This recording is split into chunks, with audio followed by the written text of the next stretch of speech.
Hello students, welcome to Annapurna academy. So ఈరోజు video ఏంటంటే సైనిక్ స్కూల్కి సంబంధించిన ఓఎంఆర్ షీట్ అనేది ఏ విధంగా ఉంటుంది, అసలు ఏ విధంగా ఫిల్ చేయాలి, సో కంప్లీట్గా మీకు ఎక్స్ప్లెయిన్ చేస్తాను. సో ప్రీవియస్లీ మీకు ఏంటంటే మీకు అందరికీ తెలిసిందే సైనిక్ స్కూల్స్ ఎగ్జామినేషన్ సంబంధించి ఎంట్రన్స్ ఎగ్జామినేషన్ రేపే మీకు జరుగుతుంది. 6th క్లాస్ 9th క్లాస్కి సంబంధించి ఎగ్జామినేషన్ సెంటర్కి అసలు ఏం పట్టుకుని వెళ్ళాలి, ఎగ్జామినేషన్ సెంటర్లో అసలు మీరు చేయవలసిన పనులు, చేయకూడని పనులు అన్నీ కూడా చాలా క్లియర్గా మీకు ఎక్స్ప్లెయిన్ చేయడం అయితే జరిగింది. ఆ వీడియో ఫస్ట్ ఆఫ్ ఆల్ చూడండి, తర్వాత ఇక్కడికి రండి. ఓకేనా?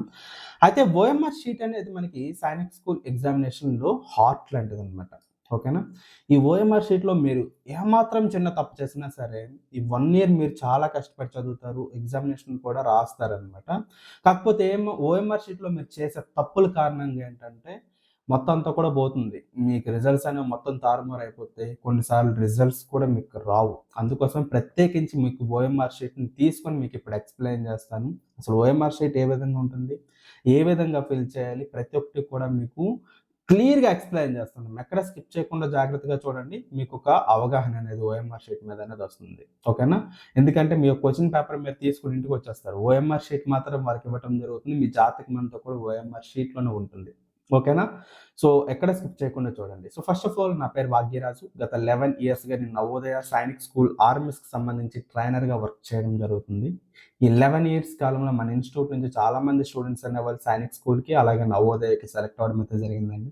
మీ ఫ్యామిలీ అండ్ ఫ్రెండ్స్ మెంబర్స్‌లో ఎవరైనా సైనిక్ స్కూల్, నవోదయకి సంబంధించి ప్రిపేర్ అవుతున్నట్లయితే మన ఇన్‌స్టిట్యూట్ అనేది వాళ్ళకి మంచి చాయిస్ అనేది నేను చెప్పగలుగుతాననమాట. మన దగ్గర నుంచి ఆన్‌లైన్ క్లాసెస్ రన్ అవుతుంటే ఆంధ్రప్రదేశ్, తెలంగాణ నుంచి ఎక్కడి నుంచైనా సరే క్లాసెస్ అనేవి వినొచ్చు. ఓకేనా? సో ఫస్ట్ ఆఫ్ ఆల్ మనం వీడియోలోకి వచ్చినట్లయితే ఒకసారి చూడండి. ఇది మనకి ఓఎంఆర్ షీట్ అనమాట. ఓఎంఆర్ షీట్ అనేది ఈ విధంగా ఉంటుంది. లాస్ట్ ఇయర్ 2025లో మనకి ఓఎంఆర్ అనేది పిల్లలకి ఇచ్చారు కదమ్మా. సో ఇదే మనకి వాళ్ళకి ఇచ్చిన ఓఎంఆర్ షీట్ అనమాట. ఆన్సర్ షీట్ అని చెప్పేసి వాళ్ళకి ఇవ్వటం అయితే జరుగుతుంది. ఓఎంఆర్ షీట్ అనేది మనకి ఈ విధంగా ఉంటుంది. ఒకసారి జాగ్రత్తగా మనం చూసుకున్నట్లయితే ఇక్కడ మనకి చాలా పార్ట్స్ అనేవి ఉంటాయి. అవన్నీ కూడా మీకు చాలా క్లియర్‌గా నేను ఎక్స్‌ప్లెయిన్ చేయడం అయితే జరుగుతుంది. ఒకసారి చూడండి, మీకు అర్థమవుతుంది. సో ఎక్కడైనా అర్థం కాకపోయినట్లయితే కామెంట్ బాక్స్‌లో కామెంట్ చేయండి. కామెంట్ చేసినట్లయితే మీకు క్లియర్‌గా మీకు ఎక్స్‌ప్లెయిన్ చేయడం అయితే జరుగుతుంది. ఓఎంఆర్ షీట్‌లో ఇక్కడ చూసుకున్నట్లయితే ఫస్ట్ ఆఫ్ ఆల్ ఇక్కడ మీకు రోల్ నంబర్ అని చెప్పేసి ఉంటుంది. ఓకేనా? సో పైన రోల్ నంబర్ అనేది మీకు ఇవ్వటం అయితే జరుగుతుంది. పక్కన మనం చూసుకున్నట్లయితే బుక్లెట్ నంబర్ అనేది మీకు ఇవ్వటం అయితే జరుగుతుంది. అండ్ ఇక్కడ మనకి ఆన్సర్ షీట్ యొక్క నంబర్ అనేది ఇవ్వటం అయితే జరుగుతుంది. ఓకేనా? సో జాగ్రత్తగా చూసుకోండి. ఆన్సర్ షీట్ ఓకేనా? బుక్లెట్ నంబర్ అలాగే ఆన్సర్ షీట్ నంబర్ అనేది ఇక్కడ ఇవ్వటం అయితే జరుగుతుంది. అండ్ నెక్స్ట్ మనం చూసుకున్నట్లయితే టెక్స్ట్ బుక్లెట్ కోడ్ అనేది మనకి ఇక్కడ అనేది ఉంటుంది. అండ్ కిందన మీరు చూసుకున్నట్లయితే మీ యొక్క మదర్ నేమ్ అనేది మీరు ఎంటర్ చేయాలి. అలాగే మీ యొక్క ఫాదర్ నేమ్ ఎంటర్ చేయవలసి ఉంటుంది. మీ యొక్క నేమ్ ఇక్కడ ఎంటర్ చేయాలి. మీ యొక్క సిగ్నేచర్. అండ్ ఫైనల్లీ మనం చూసుకున్నట్లయితే ఇన్విజిలేటర్ యొక్క నేమ్ అనేది మనకి ఇక్కడ ఉంటుంది. అలాగే వాళ్ళ సిగ్నేచర్ ఇక్కడ ఉంటుందన్నమాట. సో కంప్లీట్‌గా మనకి ఇక్కడ ఇచ్చిన కంప్లీట్ డీటెయిల్స్ అన్నమాట. సో క్లియర్‌గా మీకు అర్థమైంది కదా! మీకు జూమ్ చేసి మీకు నేను క్లియర్‌గా ఎక్స్‌ప్లెయిన్ చేస్తాను. సో ప్రీవియస్ మీకు వీడియోలో బుక్లెట్ అనేది మీరు ఓపెన్ చేయగానే బుక్లెట్ పైన మనకి కొన్ని థింగ్స్ అనేవి చూసుకోవాలని చెప్పాను కదమ్మా! ఇక్కడే మనకుంటుంది. సో జాగ్రత్తగా మనం చూసుకున్నట్లయితే టెక్స్ట్ బుక్లెట్ నంబర్. ఈ నంబర్ అనేది మనం చూసుకున్నట్లయితే ఏదైతే బుక్లెట్ మీకు ఇవ్వడం జరుగుతుంది కదా! ఆ బుక్లెట్ మీద మీకు నంబర్ ఉంటుంది. ఆ నంబర్ ఇక్కడ ఎంటర్ చేయాలి. ఓకేనా? ఆన్సర్ షీట్ నంబర్ అనేది కూడా మనకి ఇక్కడ ఇవ్వటం అయితే జరుగుతుంది. చూసుకోవాలి జాగ్రత్తగా. మీకు ఇన్విజిలేటర్ అనేవాళ్ళు మీ యొక్క సెంటర్‌లోని క్లియర్‌గా మీకు ఎక్స్‌ప్లెయిన్ చేయడం అయితే జరుగుతుంది. అండ్ టెక్స్ట్ బుక్లెట్ కోడ్ అనేది ఇవ్వటం జరుగుతుంది. బుక్లెట్ కోడ్‌లో మీకు ఏ కొంతమందికొస్తుంది, బి కొంతమందికొస్తుంది, సి కొంతమందికొస్తుంది, డి కొంతమందికొస్తుంది. ఈ అమ్మాయికి మనకి ఇక్కడ మనం చూసుకున్నట్లయితే అమ్మాయి కాదు, అబ్బాయి జీవన్ సాయి. ఈ అబ్బాయికి మనం చూసుకున్నట్లయితే సి అనేది ఇక్కడ రావటం అయితే జరిగింది. సిని బబ్లింగ్ చేసాడనమాట. ఓకేనా? ఇప్పుడు మనం ఒక్కొక్కటి కూడా జూమ్ చేసి మీకు ఎక్స్‌ప్లెయిన్ చేస్తాను. ఎవ్వరు ఏమి కన్‌ఫ్యూజ్ అవ్వొద్దమ్మా. మీకు క్లియర్‌గా ఎక్స్‌ప్లెయిన్ చేయడం అయితే జరుగుతుంది. ఓకేనా? కంగారు పడిపోయి ఎగ్జామినేషన్ సెంటర్‌కి వెళ్ళిన తర్వాత మీకు నచ్చినట్టు మీరు చేయొద్దు బుక్లెట్‌ని. అలాగే ఆన్సర్ షీట్, ఓఎంఆర్ షీట్‌ని. ఓకేనా? First of all to be filled by candidate అని ఉంది. అంటే మీరేం చేస్తారు, ఎవరైతే విద్యార్థి ఉంటాడో ఆ విద్యార్థి మనకి దీన్ని ఫిల్ చేయవలసి అయితే ఉంటుంది. ఓకేనా? సో మీకు క్లియర్గా ఎక్స్ప్లెయిన్ చేస్తాను. To be filled by candidate అంటే ఎవరైతే స్టూడెంట్ ఉంటాడో స్టూడెంట్ వాడే ఇది ఫిల్ చేయాలి. ఫస్ట్ ఆఫ్ ఆల్ మీ యొక్క రోల్ నెంబర్. ఈ రోల్ నెంబర్ ఎక్కడ ఉంటుంది సార్ అంటే మీ యొక్క అడ్మిట్ కార్డ్ అనేది ఎక్కడ ఉంటుంది, అడ్మిట్ కార్డ్ మీద మీ యొక్క రోల్ నెంబర్ అనేది ఇవ్వటం అయితే జరుగుతుంది. చాలా మంది స్టూడెంట్స్ అనేవాళ్ళు రోల్ నెంబర్కి అప్లికేషన్ నెంబర్కి తేడా తెలియక తొందరలోని రోల్ నెంబర్ ప్లేస్లో అప్లికేషన్ నెంబర్ రాసేస్తుంటారు. దయచేసి ఆ పని చేయొద్దాం. అప్లికేషన్ నెంబర్ వేరే, రోల్ నెంబర్ వేరే. ఓకేనా? ఇటువంటి మిస్టేక్స్ దయచేసి చేయొచ్చు. చాలా సిల్లీ రీజన్స్ అన్నమాట ఇవి. ఫిల్ చేసిన తర్వాత ఓఎంఆర్ షీట్ పోతుంది. అప్లికేషన్ నెంబర్ వేరే, రోల్ నెంబర్ వేరే. రోల్ నెంబర్ అని మీ యొక్క అడ్మిట్ కార్డ్ మీద రాసి ఉంటుంది.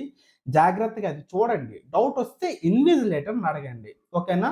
ఈ రోల్ నెంబర్ని మీరు ఏం చేస్తారంటే ఇక్కడ బాక్సెస్ ఏముంటాయో బాక్సెస్లో ఆ రోల్ నెంబర్ అనేది ఎంటర్ చేయాలి. చూడండి ఈ అబ్బాయి ఎంత నీట్గా ఎంటర్ చేశాడు. ఇంతకన్నా నీట్గా మీరు జాగ్రత్తగా నెంబర్ అంతా క్లియర్గా అర్థమయ్యేటట్టు ఎంటర్ చేయండి. 12120304423 అనేది ఎంటర్ చేశాడు.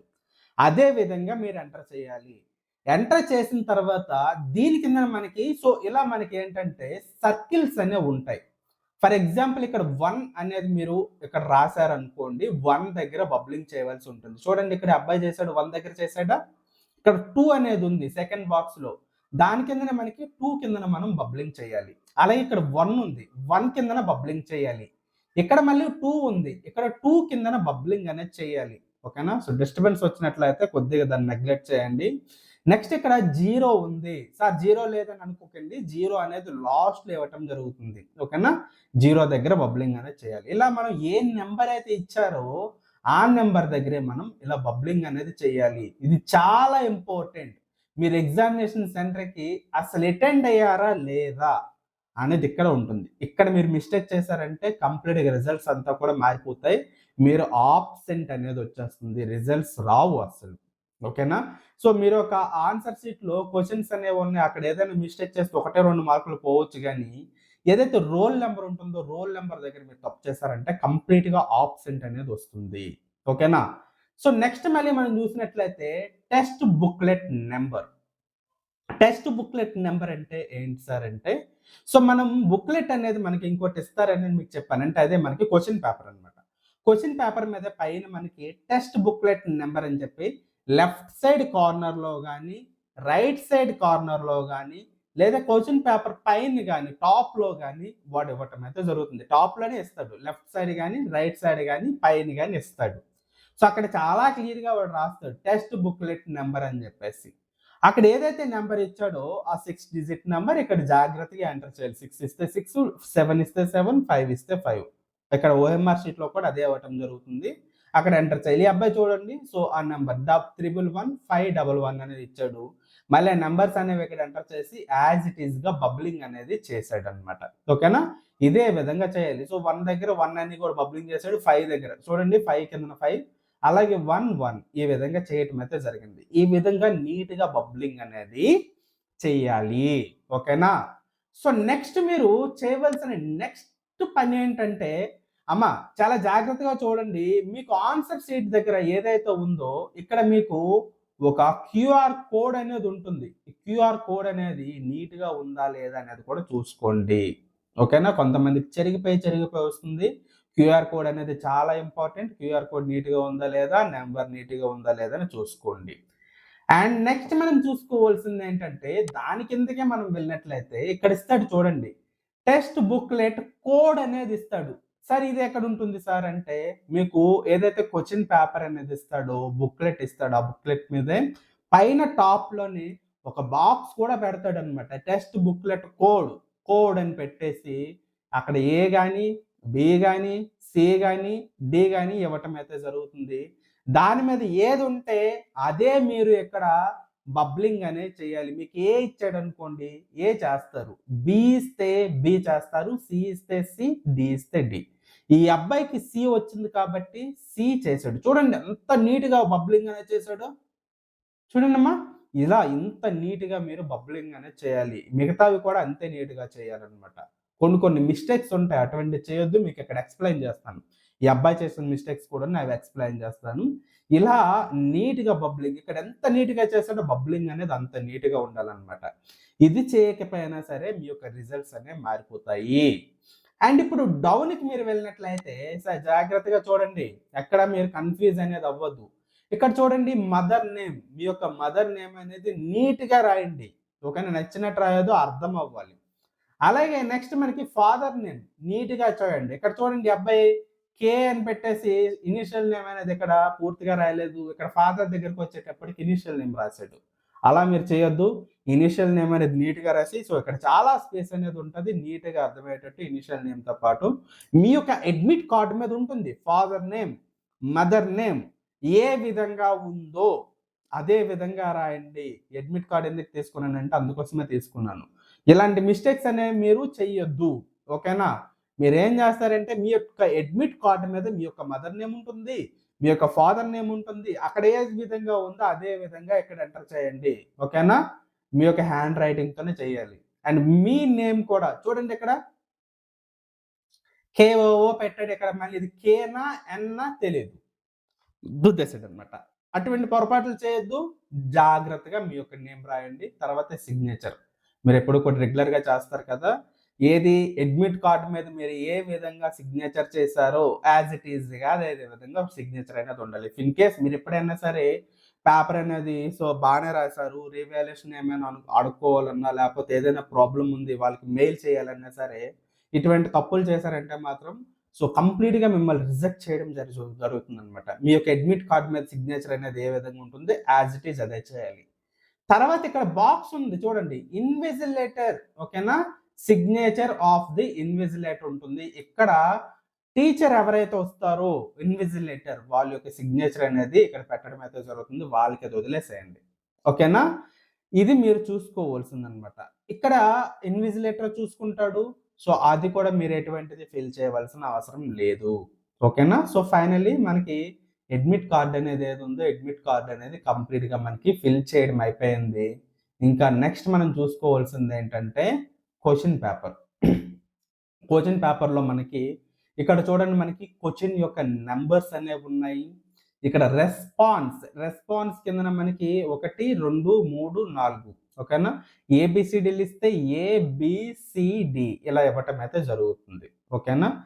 ఇక్కడ జాగ్రత్తగా మనం బుక్‌లెట్‌లో మనకి ఒకటో దాన్ని ఆన్సర్ చేసేటప్పుడు దాని యొక్క ఆన్సర్ అనేది ఒకటైతే ఒకటో దగ్గర మీరేంటంటే బబ్లింగ్ అనేది చేసుకోవాలి. ఓకేనా? రెండో దగ్గర డి కాబట్టి డి చూడండి ఇలా చేశాడు. 3 దగ్గర సి కాబట్టి సి బానే చేశాడు. 4 డి కాబట్టి డి. 5 బానే చేశాడు. ఇక్కడ వరకు ఇదంతా బానే చేశాడు. నెక్స్ట్ 11 దగ్గరకొచ్చేటప్పటికి జాగ్రత్తగా మీకు జూమ్ చేస్తున్నాను చూడండి. 11 దగ్గరకొచ్చేటప్పటికి మనం చూసుకున్నట్లయితే తప్పులు చేస్తున్నాడు మళ్ళీ. ఓకేనా? జాగ్రత్తగా చూడండి మీకు ఎక్స్‌ప్లెయిన్ చేస్తాను. బబ్లింగ్ చేసేటప్పుడు బబ్లింగ్ అనేది చూడండి బయటికెలా వచ్చేస్తుందనమాట. ఇలా రాకూడదు. అన్ని వేళలా మనకి ఫేవరబుల్‌గా ఉండదు. ఇలా బయటకొచ్చేటట్టు మనం చేసుకోకూడదనమాట. లోపలికే చేసుకోవాలి. బబ్లింగ్ అంతా కూడా నీట్‌గా చూసుకోవాలి. బబ్లింగ్ ఏవైతే మనకున్నాయో కాస్త టైమ్ ఇవ్వండి వాటికి. పిచ్చిగా బబ్లింగ్ చేయొద్దు. ఇక్కడ నేను చాలా టిక్ చేస్తాను చూడండి. 11 దగ్గర అలా చేశాడు. మళ్ళీ ఇవన్నీ బానే ఉన్నాయి. ఓకేనా? స్కాన్ చేసేస్తది ప్రాబ్లమ్ లేదు. ఇవన్నీ చూసుకోండి. ఇవన్నీ బానే ఉన్నాయి. ఓకేనా? ఫైనల్లీ మనకి 48 దగ్గరకొచ్చేటప్పటికి మళ్ళీ బబ్లింగ్ అనేది తేడాగా ఉంది. నెక్స్ట్ 50 దగ్గరకొచ్చేటప్పటికి బబ్లింగ్ తేడాగా ఉంది. ఇక్కడ చూడండి 74 అలా ముందుకెళ్ళే కొలది వచ్చే ఓపిక ఉండట్లేదా లేకపోతే ఏంటో తెలీదు గానీ స్టార్టింగ్ చేసే అంత ప్రాపర్‌గా ఇక్కడ చేసినంత బబ్లింగ్ అనేది నెక్స్ట్ దగ్గరకొచ్చేటప్పటికి అంత ప్రాపర్‌గా బబ్లింగ్స్ అనేవి ఉండట్లేదు. చూడండి రెడ్ మార్క్‌తో నేను టిక్ చేస్తున్నాను ప్రతి ఒక్క దగ్గర. ఎందుకు అలా చేస్తారు? మీ మార్క్స్ అన్ని పోగొట్టుకోవటానికనమాట. అలా చేయకూడదు. చూడండి బబ్లింగ్. ఇలా మనం ఎప్పుడు చేసినా సరే సిస్టమ్ మనకి స్కాన్ చేసేటప్పుడు ప్రాపర్‌గా స్కానింగ్ అనేది జరగదనమాట. ఇలా ఎప్పుడు కూడా బబ్లింగ్ అనేది చేయకూడదు. నీట్‌గా చేయాలి. అందుకోసమే బబ్లింగ్ ఎంత వరకు వీలైతే అంతవరకు మీరు ప్రాపర్‌గా ప్రాక్టీస్ చేయాలి. లాస్ట్ ఎగ్జామ్ అనమాట. మళ్ళీ మీరు ఎగ్జామినేషన్స్ అనేవి రాయటం జరగదు. ఇలా బబ్లింగ్స్ అనేవి చేయకూడదు.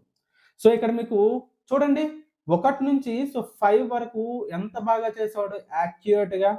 అలాగే మనకి 6 నుంచి 10 వరకు కూడా చాలా బాగా చేశాడు. సో ఎంటైర్ మనకి 80 వరకు కూడా అదే విధంగా చేయాలమ్మా బబ్లింగ్ అనేది. ఎప్పుడు కూడా బబ్లింగ్ అనేది నచ్చినట్టు చేయకూడదు. నచ్చినట్టు చేస్తే ఏమవుతుందంటే ఓఎంఆర్ షీట్‌లో మనకి రిజల్ట్స్ అనేవి ప్రాపర్‌గా రావన్నమాట. సో క్లియర్‌గా మీకు అర్థమైంది కదా! ఓఎంఆర్ షీట్‌ని ఏ విధంగా ఫిల్ చేయాలి? అసలు ఓఎంఆర్ షీట్ అనేది ఏ విధంగా ఉంది? సో మీకేదైనా డౌట్స్ ఫర్దర్‌గా ఉన్నట్లయితే కామెంట్ బాక్స్‌లో కామెంట్ చేయండమ్మా. సో మీకు నేను రిప్లై చేయడం అయితే జరుగుతుంది. ఉన్నది తక్కువ టైం కాబట్టి దయచేసి ఫోన్ కాల్స్ చేయొద్దు. సో ఇది మీరు చూసుకోండి. ఓకేనా? సో నెక్స్ట్ వీడియోలో మనకి రిజల్ట్స్ ఏవైతే మనకి ఎగ్జామినేషన్ అయిపోతుందో, ఎగ్జామినేషన్ అయిపోయిన తర్వాత పేపర్ ఎక్స్‌ప్లనేషన్‌లో మళ్ళీ మనం కలుద్దాం.